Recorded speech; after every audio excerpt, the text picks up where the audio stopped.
Hello and welcome to the Isto James channel. I'm Isto James and I want to take you on a journey with me as we create another pair of Disney shoes. Let's go.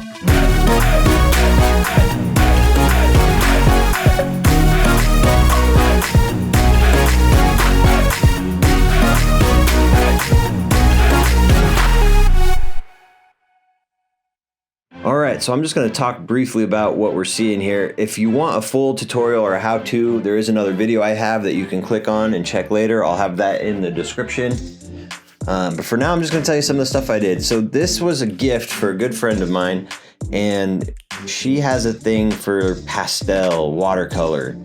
So as I was making the shoe, I decided I need to put down this really nice sky shape first. Make sure that was good, and then I always do a stencil. And I know there's a lot of shoe artists out there who draw directly on there. I can't do it because I do make mistakes, so I make sure to put everything on a stencil first, and then I will transfer that over into the shoe where I'll outline it, and then I'll eventually paint it over it.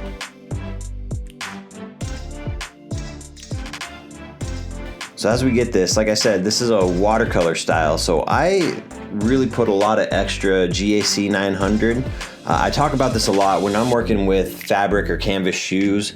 I love this stuff because it makes this paint pliable. It makes it, you're able to move it around, bend it. It's great stuff. So I used a little extra on this though, and you might see that it runs a little bit, but I was going for that with this style. It's not a true watercolor style, but I really wanted to capture kind of just these light, playful color splashes. So I usually do all of my work with Converse, Toms, Chuck Taylors, things that have canvas shoes. And I really try hard to make sure that I thin this stuff out so it soaks into that fabric. We're not necessarily painting right on it. I get that stencil on there and outline it, and at that point it's just like a really cool coloring book to me, and I do my best to make all those colors work together.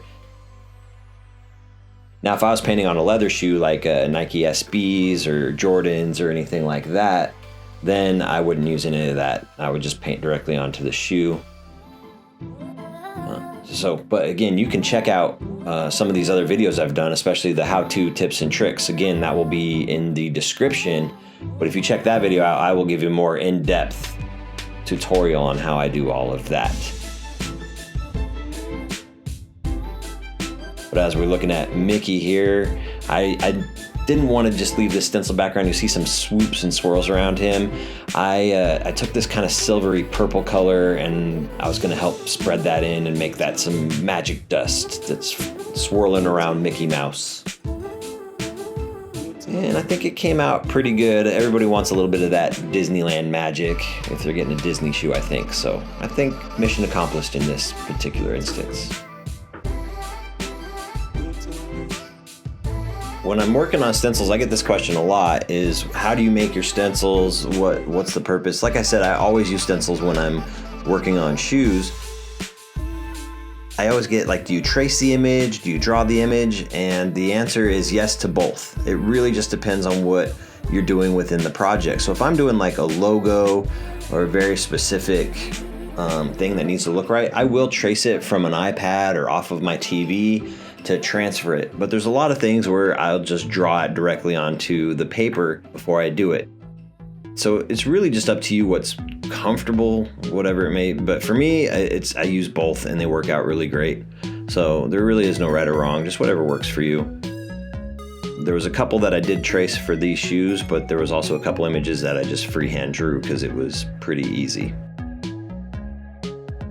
And we're looking at these ducks in this stitch here. There was an image on the book, but it was so complicated and I didn't feel it needed all of that extra detail. So I did play with this just a little bit with some silvers and purples, and I think I got a really nice reflection off of this book.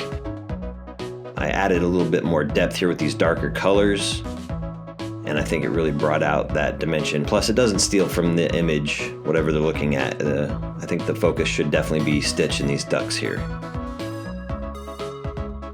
I do go through a pen. Again, I hear a lot of, oh, there's right or wrong or cheating with any of this. Maybe they're saying I didn't use a brush. You can totally use a marker, whatever else helps you make this image look amazing. And that's what I was going for here.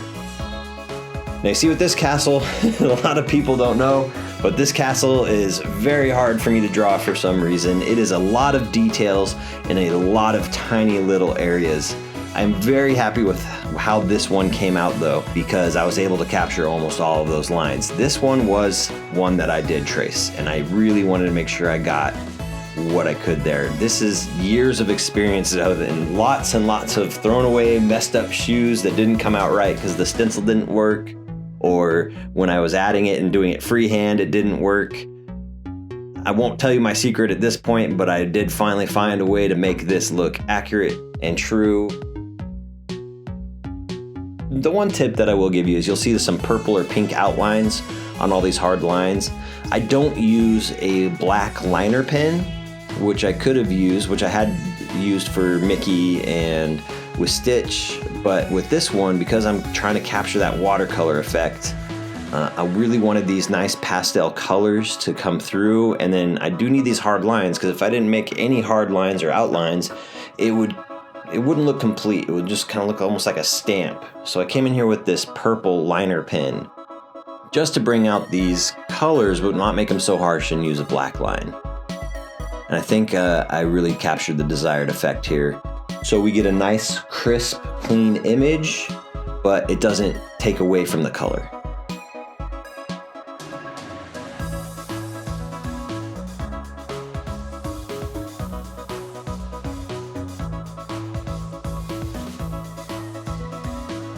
And of course we did the blue. This was probably not the most complicated image. I did just draw this one freehand on the stencil.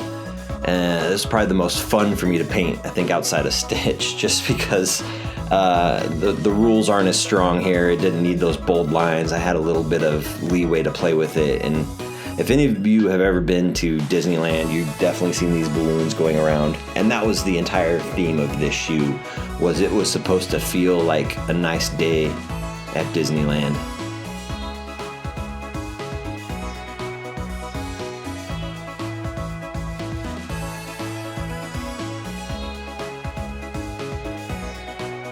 And then of course I was fortunate enough to get a video of her unboxing these shoes as she got them. And I'm pretty excited to see what she thinks of them. So please, before we go into that, don't forget to like, subscribe, comment, share with your friends if you liked what you saw. Well, we love you guys. Thank you again for checking out this channel, and we'll see you again next time. Let's see her open those shoes.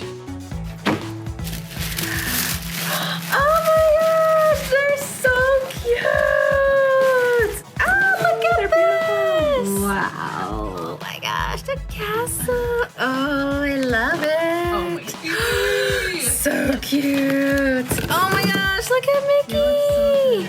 And then